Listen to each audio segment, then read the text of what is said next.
Welcome back, dear listeners and fellow explorers of the unknown, to another chilling installment of our haunted storytelling series.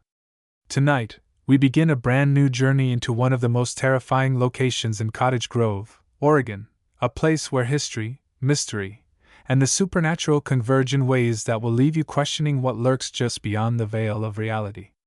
Whether you're a longtime fan of the paranormal or simply curious about the stories that have sent shivers down the spines of locals for generations, this episode promises to take you deep into the heart of fear itself. Cottage Grove is known for its picturesque landscapes, historic downtown charm, and small-town warmth. But beneath the surface of this idyllic community lies a darker side, hidden within forgotten buildings, eerie forests, and long-abandoned homes. Over the years, numerous reports of ghostly encounters, unexplained phenomena, and chilling legends have cemented Cottage Grove's reputation as one of Oregon's most haunted towns. From shadowy figures lurking in empty hallways to disembodied voices calling out from the darkness, these places have drawn in investigators, thrill-seekers, and those desperate for answers to the mysteries that refuse to be forgotten. In this episode, we will explore some of Cottage Grove's most infamous haunted locations, delving into the real-life accounts of those who claim to have experienced something beyond the realm of the living. We'll uncover the tragic histories behind these sites, examine first-hand testimonies from witnesses, and investigate the theories that attempt to explain why these places feel so different from any other. Some believe these locations are home to lingering spirits, trapped between worlds, while others suspect a more sinister force at play, one that does not welcome intruders lightly. Whether you believe in ghosts, curses, or simply the power of suggestion, there is no denying that Cottage Grove's haunted places continue to captivate the imaginations of those who dare to enter. As we uncover the layers of mystery surrounding these locations, we'll examine the historical events that may have contributed to their haunted reputations, the psychological effects of fear and expectation, and the scientific theories that attempt to explain why certain places feel so different from any other. So, if you're ready to step into the shadows of Cottage Grove's past, then turn off the lights, settle in, and prepare yourself for an unforgettable journey into the unknown. Because sometimes, the scariest places aren't found in horror movies. They're right here in our own backyard. The history behind Cottage Grove's most haunted locations. Cottage Grove, nestled in the lush Willamette Valley of Oregon, boasts a rich and complex history that dates back centuries. Originally inhabited by the Kalapuya Native American tribes, the land was abundant with natural resources, offering fertile soil and dense forests that supported thriving communities long before European settlers arrived.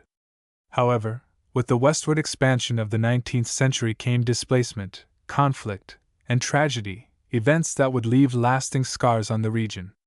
Local legends speak of shadowy figures seen near ancient burial grounds, whispers carried on the wind through the towering pines, and inexplicable occurrences reported by those who visit these ancestral lands. While some dismiss these tales as folklore, others believe that the spirits of Cottage Grove's first inhabitants never truly left, their presence lingering in the very soil upon which modern homes and businesses now stand. As pioneers moved into the area in the mid-1800s, they brought with them their own superstitions, religious beliefs, and fears of the unknown. Many early settlers encountered hardships in Cottage Grove's dense woodlands and unpredictable weather, leading to high mortality rates and frequent conflicts with indigenous populations. These struggles gave rise to stories of cursed land, vengeful spirits, and haunted homesteads, all of which contributed to the growing collection of ghostly legends throughout the town.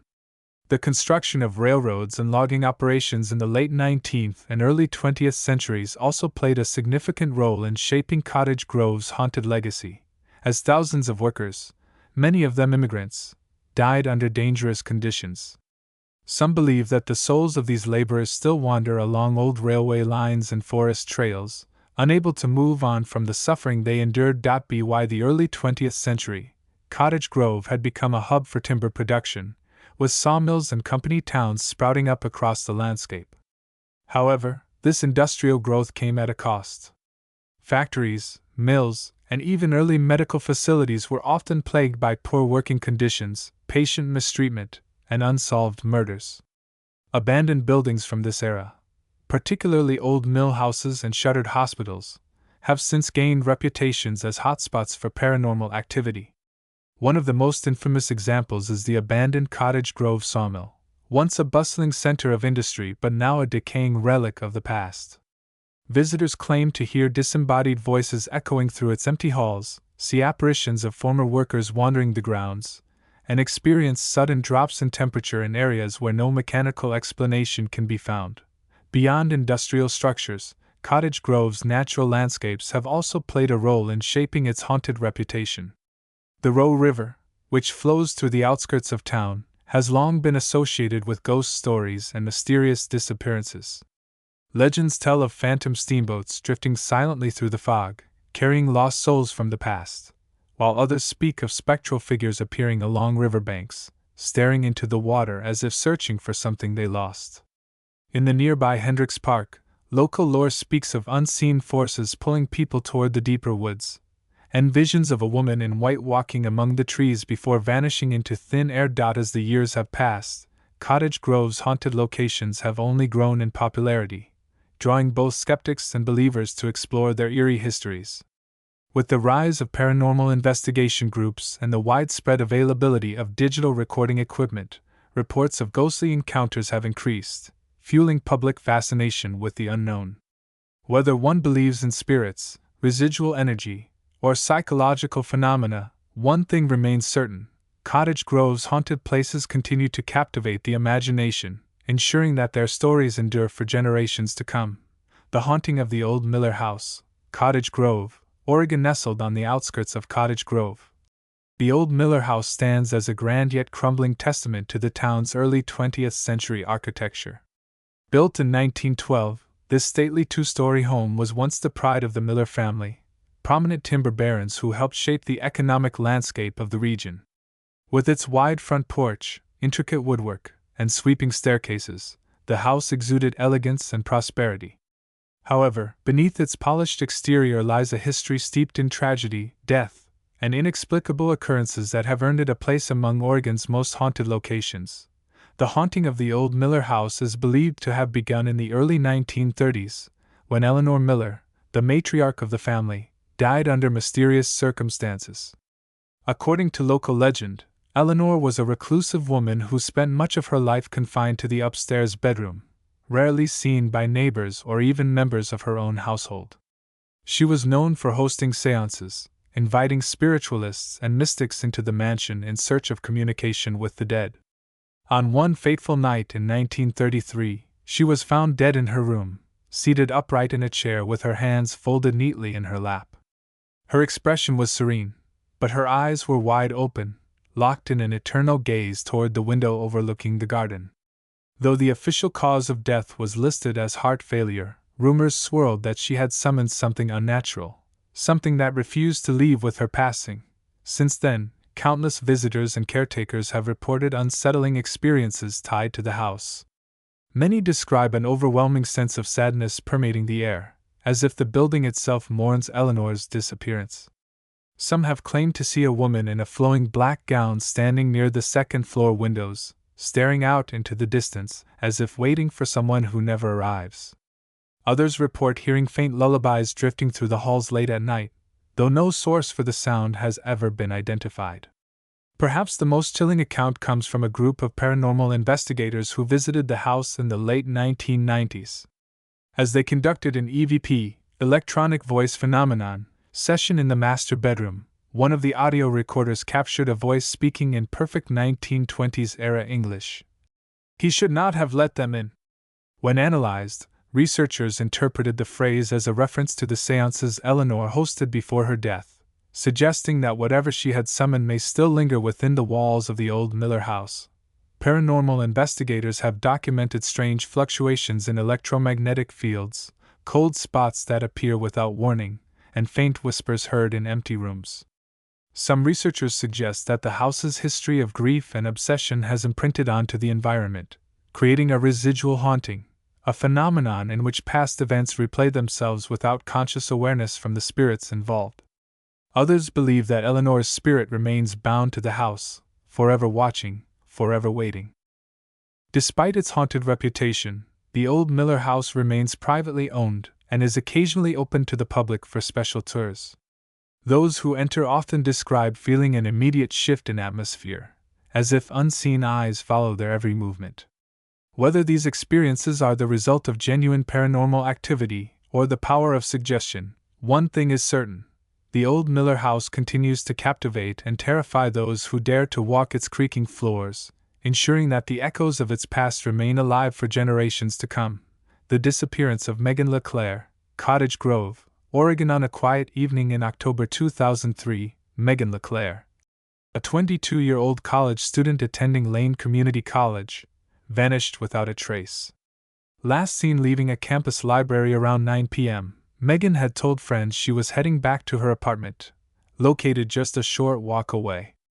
Surveillance footage from nearby businesses showed her walking alone along Main Street, her silhouette visible under the dim glow of streetlights. She passed by the entrance to Hendricks Park, a small, tree-lined space frequently used by students and residents alike. But after that moment, Megan was never seen again. Her disappearance immediately sparked a massive search effort involving university officials, local law enforcement, and hundreds of volunteers. Police dogs tracked her scent as far as the park's perimeter, but the trail abruptly ended near a secluded bench tucked beneath the dense canopy of live oaks. No footprints led away from the area, and there were no signs of struggle or forced entry anywhere along the route she had taken. Despite exhaustive investigations, Megan's case remains officially unsolved, leaving behind a trail of unanswered questions and lingering fears. What makes Megan's disappearance particularly unsettling is the fact that multiple witnesses have reported strange occurrences in the same area where she was last seen. Over the years, several individuals have come forward claiming to have heard whispers calling out Megan's name from deep within the park, even though no one else was present.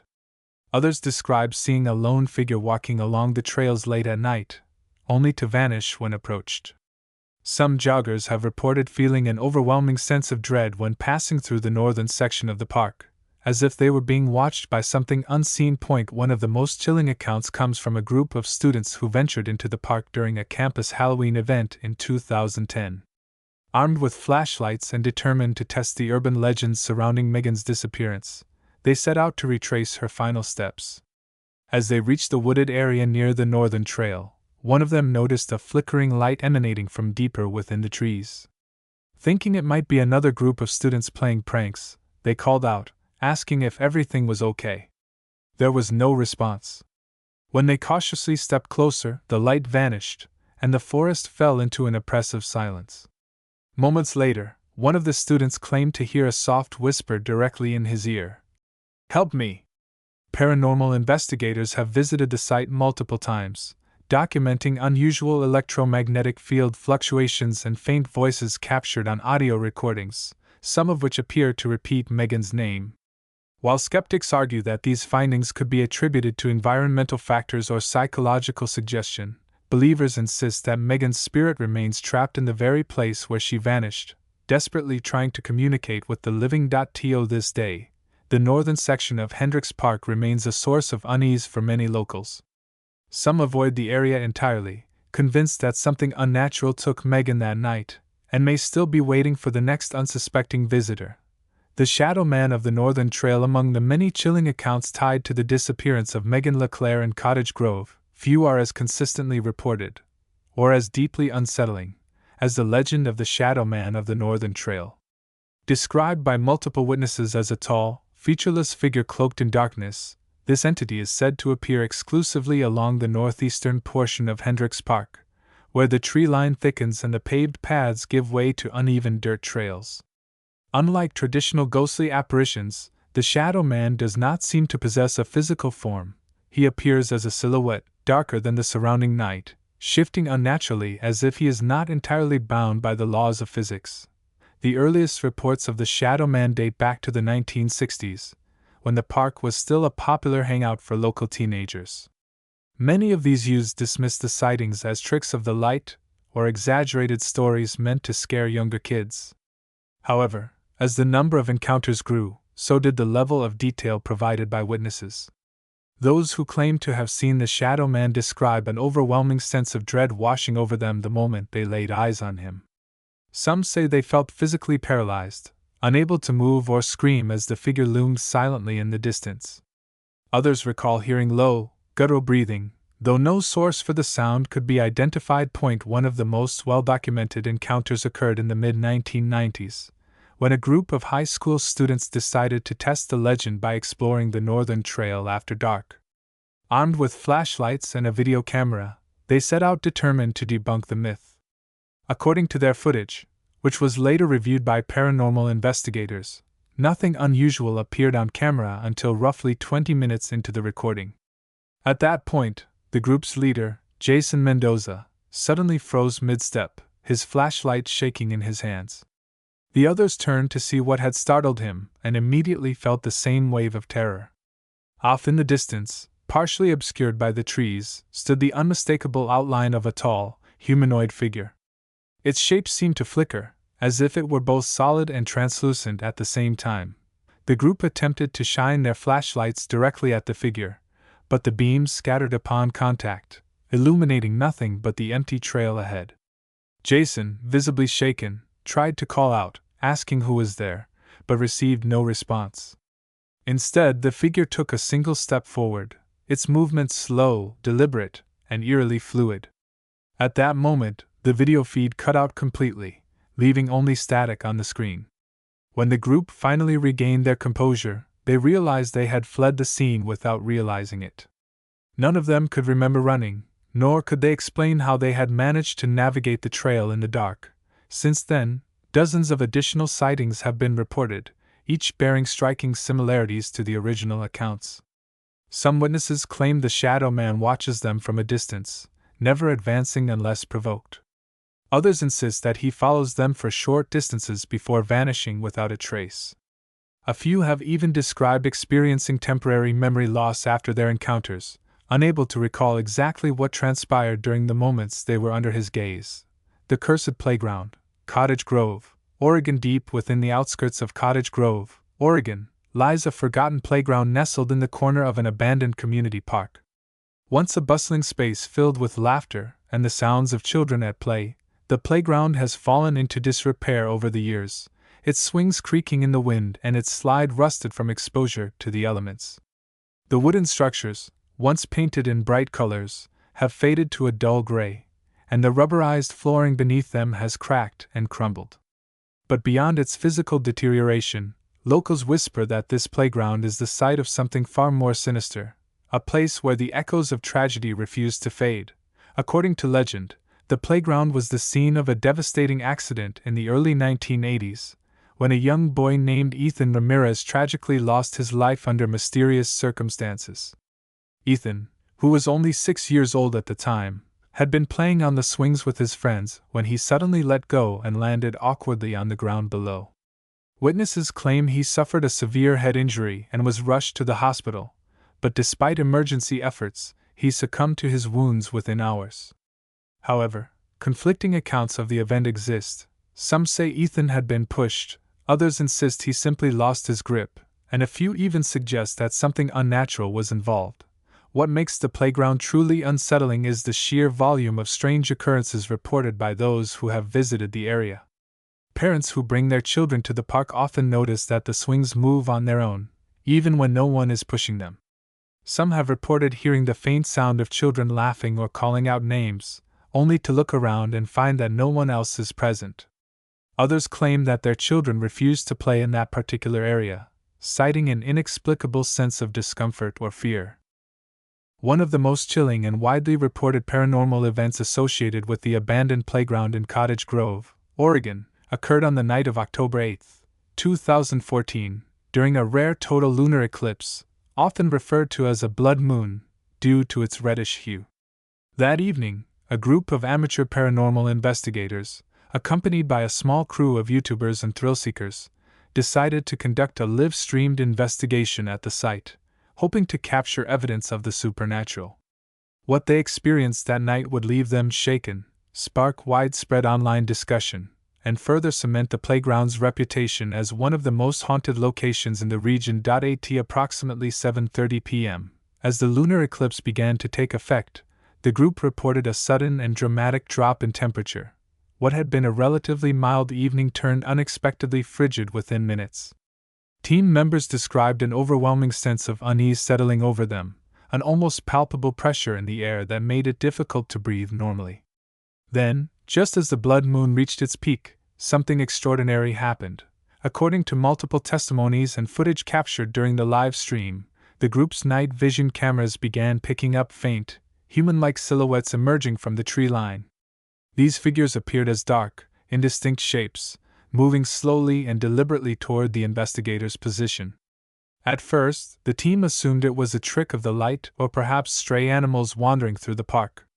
However, as the figures drew closer, they exhibited behavior inconsistent with normal movement. Some appeared to hover just above the ground, while others moved in unnatural, jerky motions, as if struggling to maintain form. Panic set in when the group's audio recorders began capturing low, distorted voices, speaking in overlapping tones that were impossible to decipher. The words were not in English, nor did they resemble any known language. Some members of the team later described the voices as sounding like they were being spoken underwater, muffled and stretched in an eerie, unnatural way. As the blood moon bathed the playground in an eerie red glow, the figures stopped at the edge of the clearing, standing perfectly still as if watching the investigators. Then, without warning, the entire live stream feed cut out, plunging the group into complete darkness. The batteries on their equipment drained simultaneously, despite having been fully charged before the investigation began.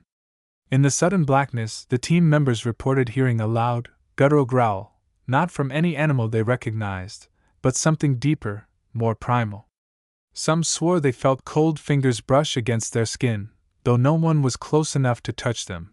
After what felt like an eternity, the equipment suddenly powered back on, and the live stream resumed. The figures were gone, as if they had never been there at all. Upon reviewing the footage afterward, the team discovered something even more disturbing. While the majority of the video was intact, there was a 5-minute gap marked only by static and a single, unintelligible phrase repeated over and over in the audio. "We are still here." To this day, no logical explanation has been provided for what occurred that night. Skeptics argue that the incident was either a hoax or the result of environmental factors such as atmospheric interference affecting the equipment. However, the sheer number of consistent testimonies, combined with the inexplicable gaps in the footage and the eerie audio anomaly, have led many to believe that something truly unnatural took place beneath the blood-red sky. Whether it was a mass hallucination, a psychic disturbance, or something far more sinister, one thing is certain: the playground in Cottage Grove continues to reveal its secrets in ways that defy explanation. As we bring this episode to a close, one thing becomes abundantly clear: Cottage Grove's haunted locations are more than just eerie settings for ghost stories. They are living testaments to the town's complex history, infused with the echoes of tragedy, mystery, and the unknown. From the vanishing of Megan LeClaire to the chilling encounters with the Shadow Man of the Northern Trail, each of these places carries a story that refuses to be forgotten. Whether you believe in the supernatural or remain skeptical of the unexplained, there is no denying that these locations hold a unique and unsettling energy, one that continues to draw in investigators, thrill-seekers, and those desperate for answers to the mysteries that refuse to fade. What makes these stories so compelling is not just their content, but the way they reflect our deepest fears and fascinations. We are drawn to places like these because they challenge our understanding of reality, forcing us to confront the idea that the past may not be as distant as we believe. Whether it's the feeling of being watched, the sound of footsteps in an empty hallway, or the chill that runs down your spine in a long-abandoned building, these experiences tap into something primal within us, the awareness that there are forces in this world we may never fully comprehend. And yet, despite the fear they invoke, we return to these places again and again. We explore them, document them, and share their stories, ensuring that they do not fade into obscurity. Whether we are searching for answers, chasing adrenaline, or simply honoring the lives that once filled these spaces, there is something undeniably powerful about stepping into the unknown. Cottage Grove's haunted locations remind us that the line between the living and the dead is not always clear, and that sometimes, the most chilling truths are the ones that hide in plain sight. So, if you ever find yourself near one of these places, take a moment to listen, not just for the sounds of the past, but for the stories woven into the very fabric of the land. Because even in silence, these locations speak volumes, carrying the voices of history forward, waiting for someone willing to hear them. Thank you for joining me on this journey through Cottage Grove's most haunted places. If you enjoyed this episode, don't forget to like, subscribe, and hit the bell so you never miss another spine-chilling story. Until next time, stay curious, stay brave, and remember, some of the most terrifying things in this world are the ones that actually happened.